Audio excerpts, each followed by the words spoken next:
Does it seem like everyone's at war with each other these days?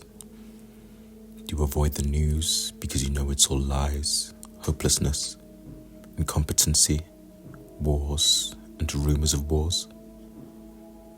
Are you at war with yourself, either physically or mentally, be it an autoimmune condition, inflammation, depression, or anxiety? Does it feel like we're reaching a place where supposedly everybody is the enemy? Every other gender, race, religion, generation, class, political faction, and country? Some would say that this is inevitable, Christians especially. They'd say we're on the verge of the tribulation, or as the Christian mystic Rudolf Steiner would call it, the war of all against all. In this video, I'll read a compilation of excerpts from Steiner's lectures, given from 1904 to 1909, where the war of all against all is mentioned. I think you'll find his comments on it quite interesting. We are going forward to an age when, as I indicated recently, men will understand what the atom is in reality. It will be realized, and by the public mind too, that the atom is nothing but coagulated electricity. The thought itself is composed of the same substance.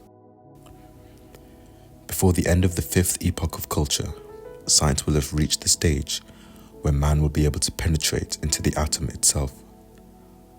When the similarity of substance between the thought and the atom is once comprehended, the way to get hold of the forces contained in the atom will soon be discovered, and then nothing will be inaccessible to certain methods of working. A man standing here, let us say, will be able, by pressing a button concealed in his pocket, to explode some object at a great distance, say in Hamburg.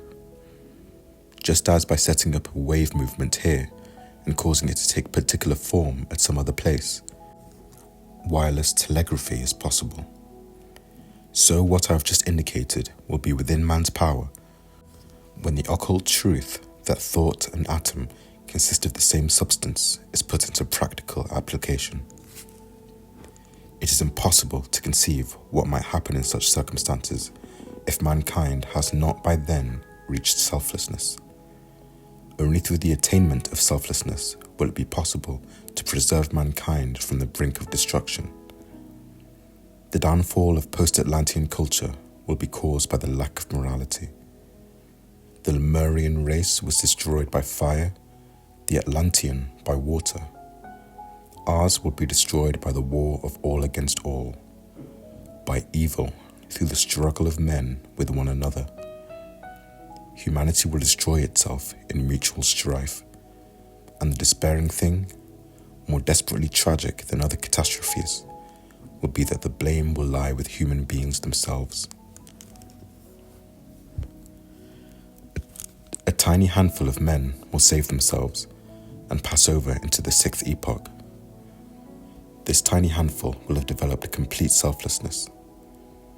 The others will make use of every imaginable skill and subtlety in the penetration and conquest of the physical forces of nature, but without attaining the essential degree of selflessness. They will start the war of all against all, and that will be the cause of the destruction of our civilization. In the seventh post-Atlantean cultural epoch, to be precise, this war of all against all will break out in the most terrible way. Great and mighty forces will ensue from discoveries that will turn the entire globe into a kind of self-functioning electrical apparatus. The tiny handful will be protected in a way that cannot be discussed. The war of all against all will be an expression of the egotism that is always growing stronger, the egotism conjured forth by humanity today as the I, capital, is and will always become stronger and stronger. That will be the end of the last post-Atlantean culture. The catastrophe will also have its mission, its usefulness in the ascent of the entire human race. However, the great war of all against all will be something much worse than war of the present day with weapons. It will be a war of souls who no longer understand one another, a war of the classes. For it is that which separates men from one another which brings them to the great war of all against all, not only to the war of nation against nation, for the conception of a nation will then no longer have the significance it possesses today, but to the war of each single person against every other person in every branch of life, to the war of class against class, of caste against caste, and sex against sex. Thanks for listening if you made it this far. It may all sound quite depressing, but in contrast to all this bad news, we have the best news possible. The good news that came to us 2,000 years ago. The earth has bloomed and it has already started to wilt. It will soon turn to dust and be carried away with the wind. But we no longer need to be the sons of the earth who live and die with it. We can now claim our true identity as sons of God through the sacrifice of Christ Jesus. So there's no need to worry too much about the world situation currently or in the future. Focus on loving one another and seeking the world of the Spirit. And someday we'll meet each other in a new place with radiant smiles, having shed the physical suits we've outgrown.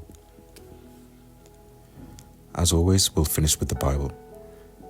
This time it's Revelation 3, verses 11 to 13. I am coming soon. Hold on to what you have, so that no one will take your crown. The one who is victorious, I will make a pillar in the temple of my God. Never again will they leave it. I will write on them the name of my God, and the name of the city of my God, the new Jerusalem, which is coming down out of heaven from my God.